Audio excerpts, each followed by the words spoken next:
Agora eu quero partilhar com vocês uma passagem muito comum, muito conhecida de todos, provavelmente, que está no Evangelho de Cristo, conforme o relato de Marcos. Marcos capítulo 4, versos 35 a 41. Abra a sua Bíblia comigo para a leitura desse texto. Marcos 4, 35 a 41. Está escrito assim: naquele dia, sendo já tarde, disse-lhes Jesus: passemos para outra margem. E eles, despedindo a multidão, o levaram assim como estava no barco, e outros barcos o seguiam. Ora, levantou-se grande temporal de vento, e as ondas se arremessavam contra o barco, de modo que o mesmo já estava a encher-se de água. E Jesus estava na popa, dormindo sobre o travesseiro. Eles o despertaram e lhe disseram: Mestre, não te importa que pereçamos? E ele, despertando, repreendeu o vento e disse ao mar: acalma-te, emudece. O vento se aquietou e fez-se grande bonança. Então lhes disse: por que sois assim tímidos? Como é que não tendes fé? E eles, possuídos de grande temor, diziam uns aos outros: quem é este, que até o vento e o mar lhe obedecem?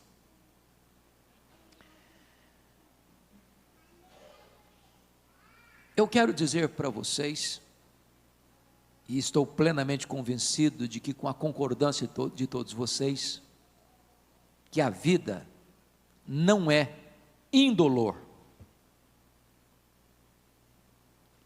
Nós não vivemos blindados, não vivemos numa redoma de vidro. A vida não acontece num parque de diversões. A nossa história não se desenrola numa colônia de férias. Nós enfrentamos lutas. Todos nós enfrentamos lutas. E eu quero, à guisa de introdução, fazer 4 afirmações aqui para entrarmos na exposição desse texto. A primeira afirmação é que as tempestades da nossa vida são inevitáveis. Elas chegam para todos, para grandes e para pequenos, para ricos e para pobres, para doutores e para iletrados, para crentes e para descrentes. É impossível viver sem enfrentar luta, sem passar por vales, sem passar por crises, sem enfrentar ventos contrários, sem enfrentar os mares revoltos da vida. Nenhum de nós passa incólume, livres, imunes pelas lutas da vida. Segundo fato, é que as tempestades são também imprevisíveis. Elas chegam de súbito, sem mandar telegrama, sem mandar aviso prévio, sem bater a porta. E eu gostaria de ilustrar esse fato com a própria geografia desse lago. Todos vocês sabem que o mar da Galileia não é um mar, chamado também de mar de Tiberíades, o lago de Genezaré. É um lago de águas doces. É o maior reservatório de águas doces do Oriente Médio, com 21 quilômetros de comprimento por 14 de largura.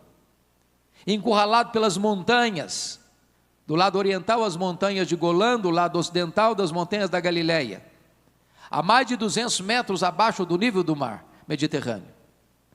No extremo norte fica a montanha mais alta de Israel, o Monte Hermon, cujo cimo fica quase sempre coberto de gelo.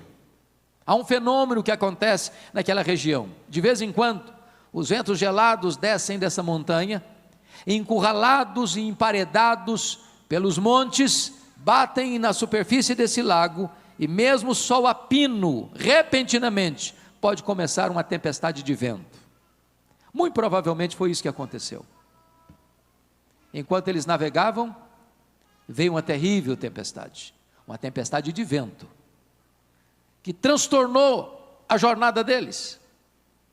É assim na vida, irmãos. Os problemas chegam subitamente.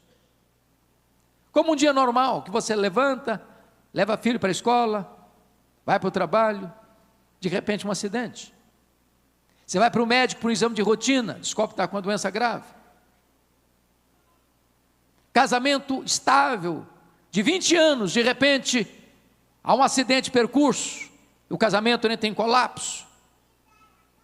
Um filho ordeiro, obediente, submisso, de repente, influenciado por más amizades, matricula-se na escola da rebeldia, entra para o submundo das drogas e transtorna a família. É assim, tantas vezes, os problemas chegam subitamente. Mas em terceiro lugar, as tempestades da vida são também inadministráveis. É curioso que alguns desses discípulos eram pescadores, nasceram ao redor desse lago, cresceram ao redor desse lago, trabalhavam nesse lago, conheciam cada metro quadrado desse lago, já tinham passado por outras circunstâncias provavelmente semelhantes a esta, e tinham superado o problema, mas agora eles não conseguem. Eles usam a sua experiência, o seu conhecimento, a sua perícia, mas o mar se revolta, as ondas ficam mais gigantescas e o vento sopra ainda com mais rigor. É assim na vida. Tem hora que você não sabe o que fazer. Tem hora que você joga a toalha. Tem hora que o seu barco está à deriva. Tem hora que você quer ir para o norte, você vai para o sul, você quer ir para frente, você dá marcha ré. Os problemas às vezes, humanamente, são inadministráveis. Mas a quarta verdade que eu quero lhe dizer, à guisa de introdução, é consoladora. É porque as tempestades também são propositais e pedagógicas. Vou dizer a você algo que tenho plena consciência de que você acredita, é que Deus é soberano, e nós não acreditamos em acaso, e nós não acreditamos em azar, nós não acreditamos em sorte, nós não acreditamos em determinismo cego, nós não acreditamos em olho gordo, nós não acreditamos em feitiço, que atinge a vida de um crente. Nós acreditamos que a nossa vida está nas mãos daquele que está sentado no alto e sublime trono. Ele governa a nossa vida. Não há acaso para nós. Se Deus permite você passar por uma tempestade, não é para destruir você, é para tonificar as musculaturas da sua alma. Não é para levar você ao naufrágio, é para levar você a uma experiência mais profunda com Ele, o Rei da Glória. Não é para que você saia daí mais fragilizado, mas para que você saia mais fortalecido na fé e com mais profunda experiência com Deus. Deus não desperdiça sofrimento na vida de seus filhos. Dito isto, convido você, com a Bíblia aberta, a considerar a passagem comigo. Notem que o contexto aí é que Jesus tinha passado todo esse dia ensinando as parábolas do reino, de dentro de um barco, à beira deste mar, para uma grande multidão.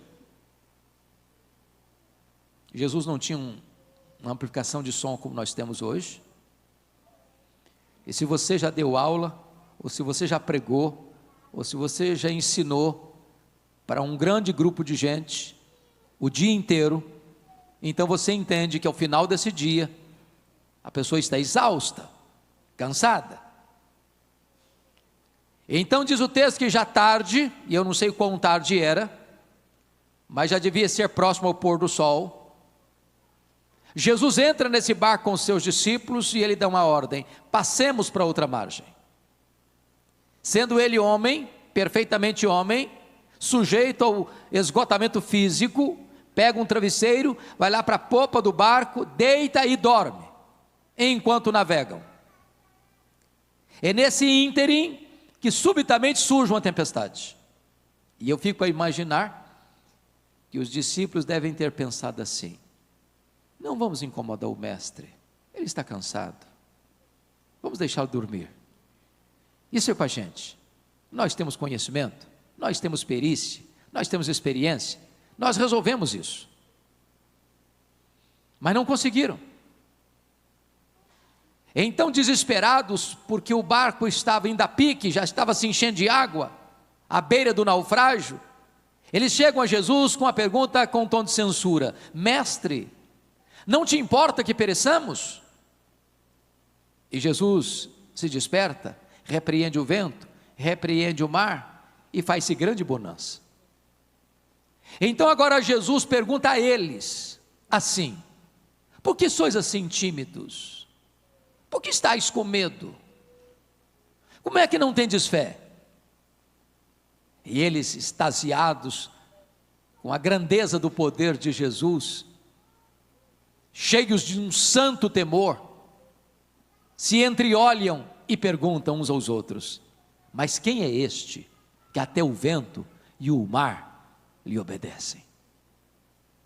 Observe comigo que esta passagem está regida por 3 perguntas. A primeira pergunta está aí no verso 38.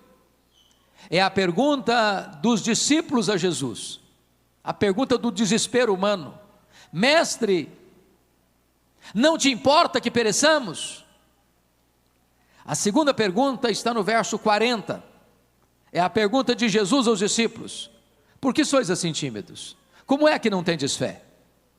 E a terceira pergunta está no verso 41.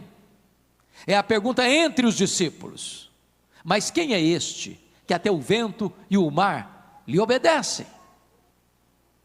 É sobre essas 3 perguntas que eu gostaria de conversar um pouco com vocês nesta noite.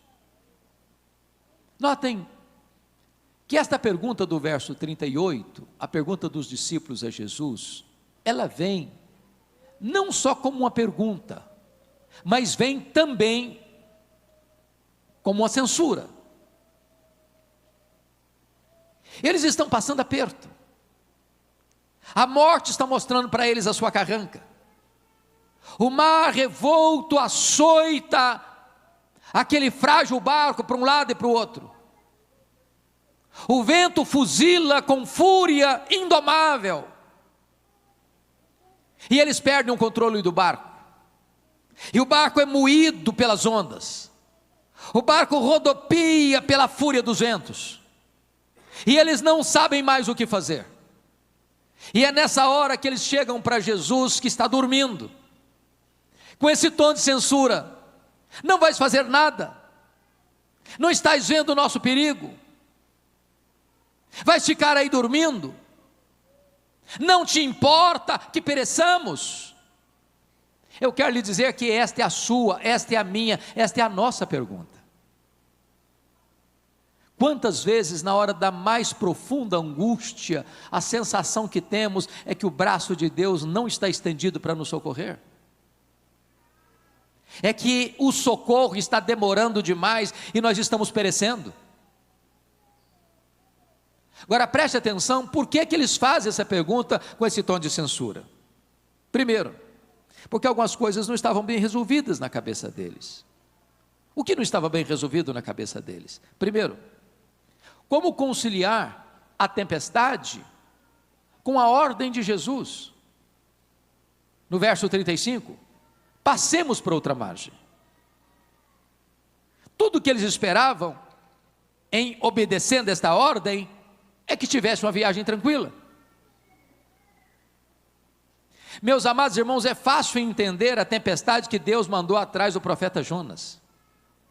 Ele estava pegando um caminho de desobediência, indo para Tarsis, quando Deus o mandara para Nínive. Agora deixa eu dizer uma coisa para você: um crente desviado, Deus manda a tempestade atrás dele, não para destruí-lo, mas para fazê-lo voltar. Agora, como entender que você está fazendo a vontade de Deus, você está andando conforme a orientação de Deus, você está seguindo a direção que Jesus estabeleceu para a sua vida, e você está enfrentando tempestades? A crise chega e você diz: meu Deus, mas eu sou crente. Senhor, mas eu sou fiel. Senhor, mas eu levo uma vida piedosa. Meu Deus, mas eu sou um dizimista fiel. Mas meu Deus, eu ando na tua presença em novidade de vida. Meu Deus, eu estou sempre pronto a te obedecer. E eu estou passando por esta tempestade, Senhor. Não vais fazer nada. Mas existia um outro problema, que não estava bem resolvido na cabeça deles. Era como conciliar a urgência da necessidade deles com a aparente demora de Jesus. O que Jesus estava fazendo no barco? Dormindo. Quem está dormindo não está agindo. E quem tem problema tem pressa. Quem tem dor tem pressa. Quem está no miolo da tempestade tem pressa. Quem está sendo moído pelo vendaval tem pressa. Quem está vendo a carranca da morte toda hora tem pressa.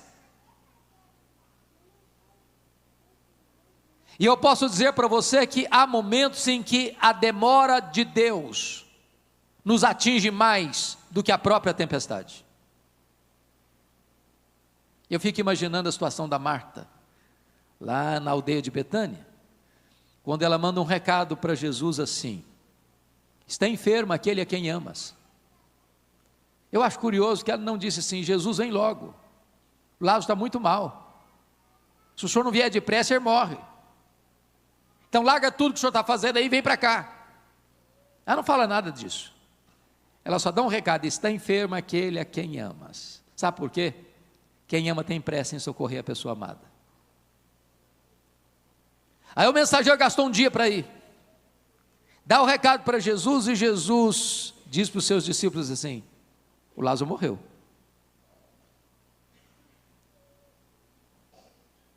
Eu imagino que o emissário volta no dia seguinte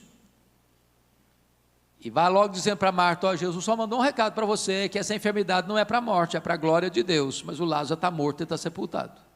Olha o nó na cabeça da Marta. E Jesus fica mais 2 dias ainda onde estava. Só no 4º dia Jesus vai. E quando Jesus chega na aldeia de Betânia, em vez de Marta falar shalom para Jesus, ela foi logo despejando a sua dor, a sua mágoa, a sua revolta: se tu estiveras aqui, o meu irmão não teria morrido, o senhor chegou tarde, agora não adianta mais. Deixa eu dizer uma coisa para você. Por que Jesus esperou até o 4º dia?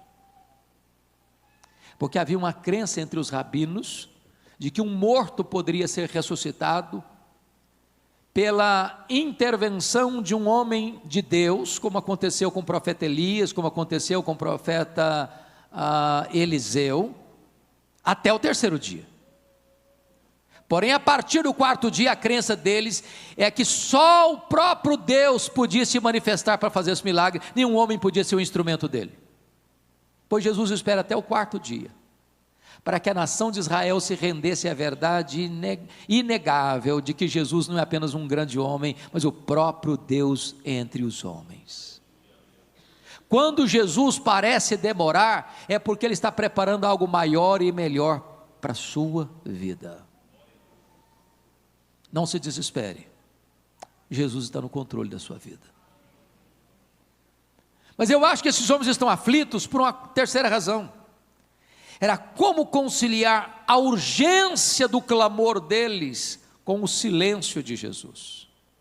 Se Jesus estava dormindo, ele não só não estava fazendo, não estava agindo, como também não estava falando. E sabe, irmãos, o silêncio de Deus, às vezes, grita mais alto nos ouvidos da nossa alma, do que os ruídos mais barulhentos das circunstâncias mais adversas. É quando você ora e não encontra resposta. É quando você jejua e não vê nenhum sinal da mão de Deus. É quando você chora pedindo socorro e parece que nada está acontecendo. Eu fico olhando, por exemplo, a situação de Jó, que foi golpeado nas áreas mais importantes da vida, perdeu seus bens, enterrou seus filhos, perdeu sua saúde, perdeu o apoio da sua mulher e perdeu o companheirismo de seus amigos. É uma ferida aberta, é uma chaga viva, moído pelos problemas. na lona, no pó, na cinza, revolvendo-se com as suas chagas cheias de dor. E quando esse homem estava reduzido a pó, prostrado, ele arranca de dentro do peito um brado de esperança, quando ele diz assim: mas uma coisa eu sei, é que o meu Redentor vive, nada mais eu tenho, em ninguém mais eu consigo encontrar uma escora para minha alma. Mas apesar da dor, apesar da perda, apesar do sofrimento, apesar do abandono, apesar das críticas, apesar de todas as tragédias da vida, de uma coisa eu tenho certeza, é que o meu Redentor vive. E é nesse momento que Deus rompe o silêncio e se revela a Jó. Despeja em cima dele a grandeza do seu poder, o fulgor da sua glória. E quando Jó começa a ver a grandeza de Deus, ele entra num aspecto de grande gozo, inefável alegria, e diz: agora eu sei que tudo podes, que nenhum dos teus planos pode ser frustrado. Eu te conhecia só de ouvir, mas agora os meus olhos te veem, e eu me abomino no pó e na cinza. O fato de Deus estar em silêncio às vezes não significa que Ele está longe, nem que Ele está indiferente, nem que Ele está inativo. Ele está preparando algo maior para a nossa vida. Pois bem, meus irmãos, então diz a Bíblia que Jesus se despertou e repreendeu o vento e disse ao mar. E o vento escuta a sua voz e o mar obedece ao seu comando, e fez-se grande bonança. Agora no verso 40 é Jesus quem pergunta, e se dirige a eles assim: por que sois assim tímidos? Como é que não tendes fé? Agora, por favor, transporte-se para aquele local, para aquela ocasião, nas mesmas circunstâncias, e pergunte a você: eu estaria com medo se eu estivesse lá? Estaria com medo? Deixa eu dizer uma coisa para vocês: eu fiz um único cruzeiro em navio grande na vida. Já fiz alguns cruzeiros pequenos, navios pequenos, mas em navio grande eu só fiz uma vez, de Santos para as praias do Rio. E eu prometi a mim mesmo nunca mais fazer outro na vida. Verdade. Enfrentei ondas de 5 metros. Todo mundo no navio ficou nauseado. As pessoas iam jantar e voltavam do corredor cambaleando e vomitando no corredor. Uma coisa horrorosa. Eu fiz uma oração: ou eu durmo ou eu morro. Você já pensou o que é que você começar uma viagem nauseado e saber que tem 8 horas pela frente? Agora pense comigo naquele barquinho pequeno, frágil, de noite, o barco sendo moído pelas ondas, sovado pela fúria dos ventos, rodopiando no meio do mar, o barco se enchendo de água, eles indo a pique. Você estaria com medo ou estaria tranquilo? Aí Jesus pergunta para eles assim: por que vocês estão com medo? Como é que vocês não têm fé? Complicado, não? Mas por que eles deviam ter fé e não medo? Pelo menos por 4 razões. Primeira razão: eles deviam ter fé e não medo por causa da promessa de Jesus. Olha o verso 35. Passemos para outra margem. Se Jesus disse: passemos para outra margem, qual era o destino deles? A outra margem. Não era o fundo do mar. Deixa eu dizer algo para você: promessa de Jesus e realidade são a mesma coisa. Nenhuma de suas promessas cai por terra. Ele vela pela sua palavra em a cumprir. Sabe por que você e eu ficamos com medo?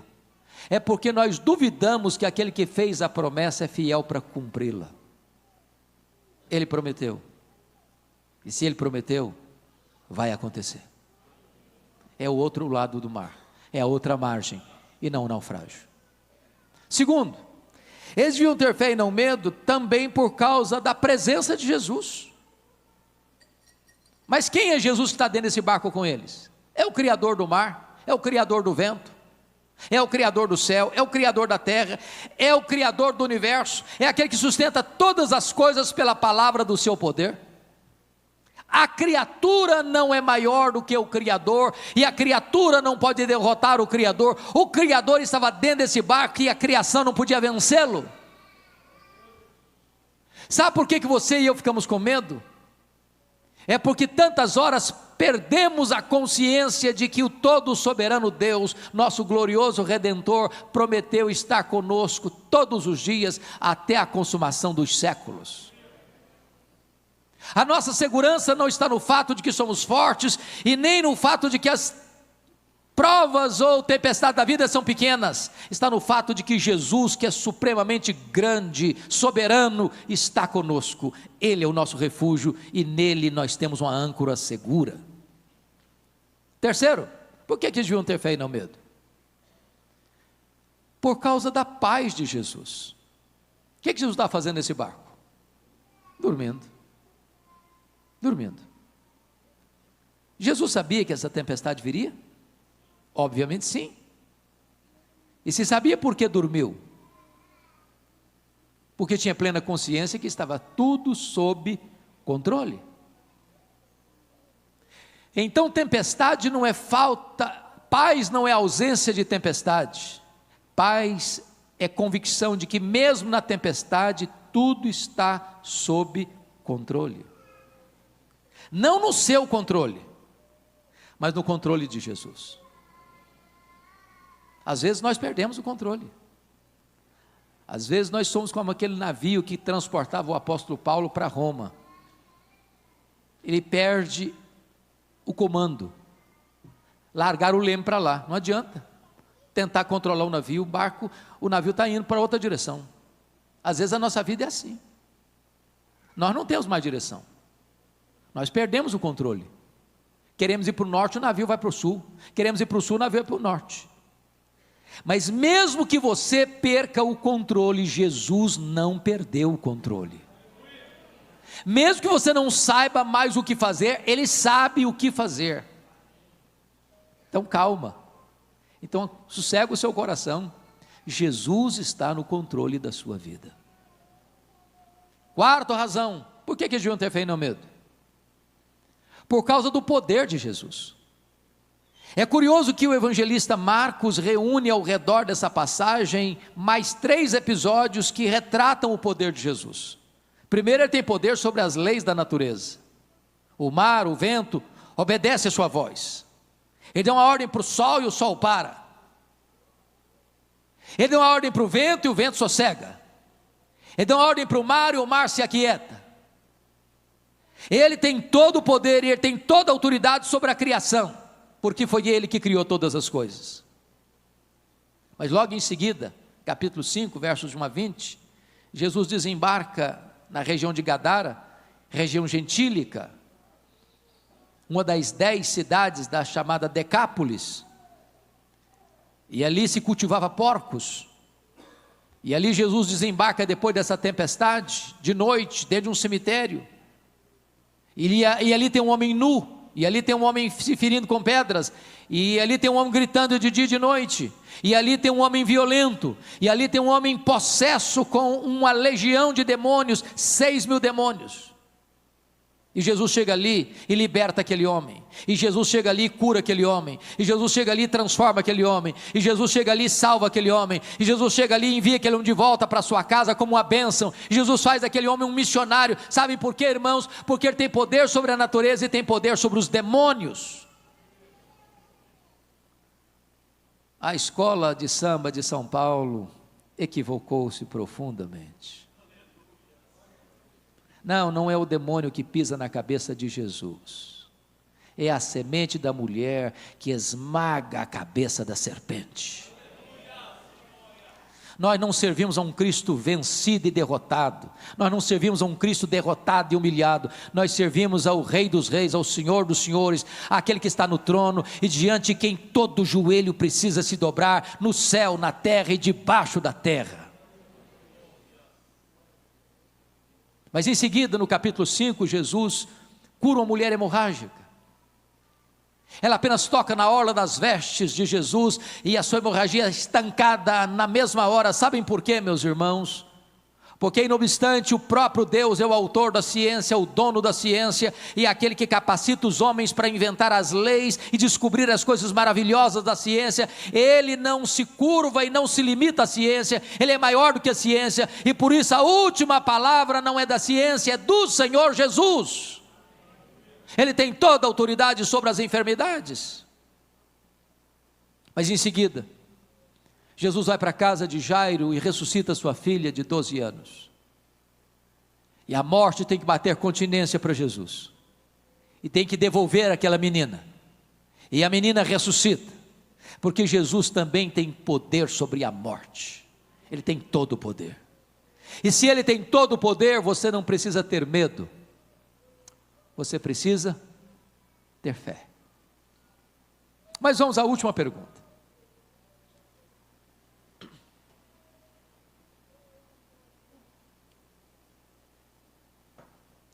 Preste atenção comigo, versículo 41,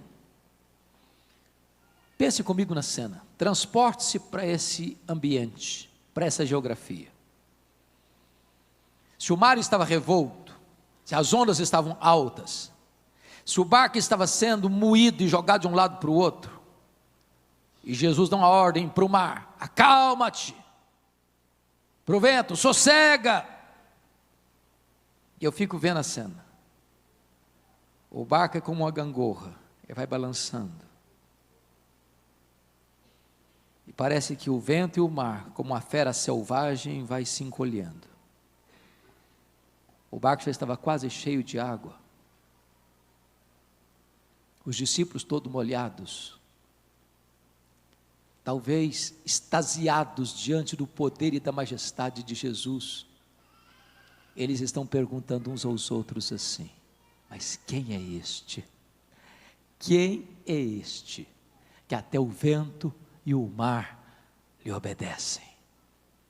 Eles já conheciam a Jesus, eles já tinham visto os milagres de Jesus, eles já tinham escutado os ensinamentos de Jesus. Mas agora Jesus passa de uma aula teórica, as parábolas do reino, para uma aula prática, dentro do mar, mostrando para eles que ele não só ensina, ele exerce poder. Quem é este? E hoje, nesta noite, nós poderíamos responder a esta pergunta: quem é este? E eu diria para vocês que este é aquele que lá nos refolhos da eternidade, antes da criação do mundo, reunido no conselho da Trindade, entre o Pai e o Espírito Santo, traçam um plano perfeito, eterno e eficaz, para todo o curso da história da humanidade. Quem é este? Este é aquele que no princípio fez todas as coisas, porque todas as coisas foram feitas por intermédio dele, sem ele nada do que foi feito se fez.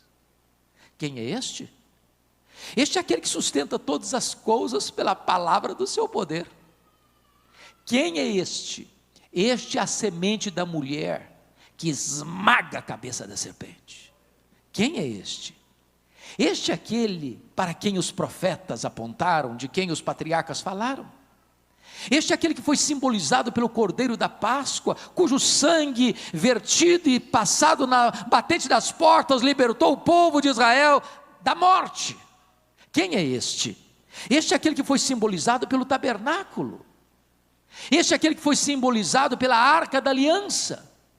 Este é aquele que foi simbolizado por aquele que estava dentro da arca, as tábuas da lei, o vaso com maná, a vara de Arão que floresceu.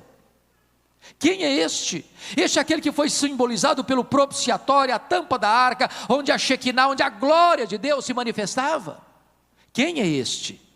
Este é aquele que foi simbolizado pelos rituais do culto de Israel, pelos sacrifícios de Israel, pelas festas de Israel, pelo sábado. Tudo isso era sombra dele, ele é a realidade.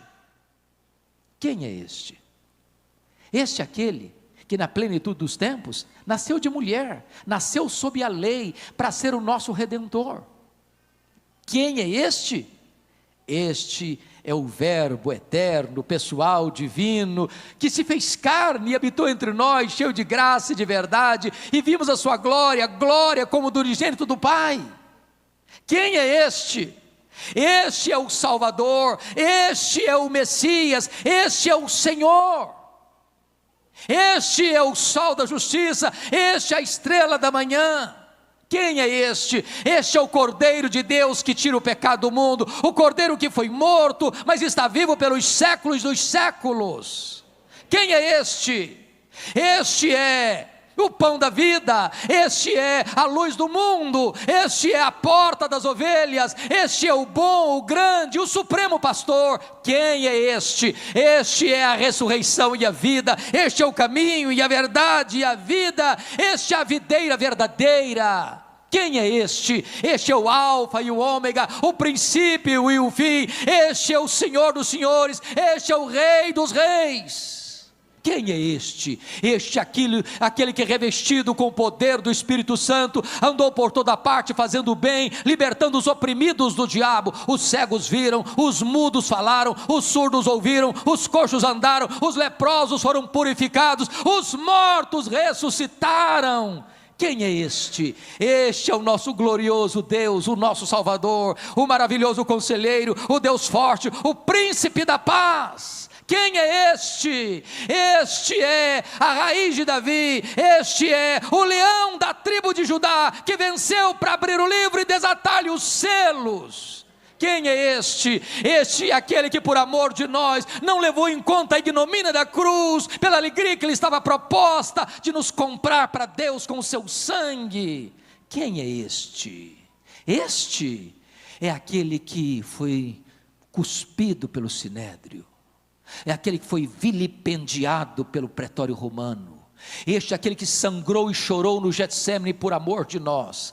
Este é aquele que caminhou para a cruz como um rei caminha para a sua coroação. Este é aquele que morreu pelos nossos pecados, aquele que foi sepultado e ressuscitou conforme as Escrituras para a nossa justificação, entrando nas entranhas da morte, arrancando o aguilhão da morte, matando a morte, inaugurando para nós imortalidade. Quem é este? Este é aquele que vitoriosamente voltou para o céu e derramou o Espírito Santo sobre a igreja. Quem é este? Este é o fundamento da igreja, o dono da igreja, o edificador da igreja, o protetor da igreja. Quem é este? Este é aquele que está no trono como nosso supremo advogado, intercedendo por nós. É o nosso grande sumo sacerdote que se compadece de nós em nossas fraquezas. Quem é este? Este é aquele que governa o universo, este é aquele que reina sobre todas as nações, este é aquele que põe reis e tira reis do trono, este é aquele que está com as rédeas da história em suas poderosas mãos. Quem é este? Este é aquele que vai voltar pessoalmente, visivelmente, audivelmente, inesperadamente, repentinamente, gloriosamente, vitoriosamente, para buscar a sua igreja, para reinar com ela para sempre, e sempre, e sempre, e sempre. Quem é este? Este é o nosso grande Deus e Salvador Jesus Cristo. Você não precisa ter medo.